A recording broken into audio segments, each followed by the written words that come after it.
impact evaluation is not very common in Denmark yet. It's very expensive to do, and we don't have a high tradition on it yet.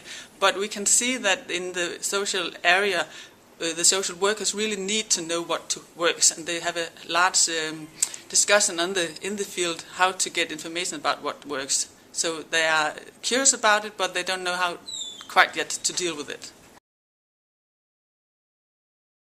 It's a very important part of the institute that the journalists have direct access to the experts. So it works out quite well. It's up to every single researcher to judge, am I the right expert for this issue? Should I talk to the medias here, or should I tell them to go to another of my colleagues, researchers?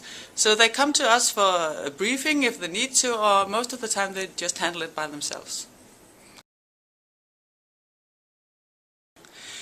I think we need a central body like that in Denmark as well to take care of this dissemination to the practitioners. We know a lot of research institutes with small communication secretaries, and researchers have a lot of other things to do as well than to do dissemination. So it would be really nice and a large advantage for the whole sector if we had a body like C4EO that could sort of facilitate the dialogue between the sector and the researchers. I think that we are learning now to get communications involved earlier so that we can help the researchers to design the project in a way that is making it more usable for the practitioners. At the moment, the most traditional thing is to use it at the end of the project.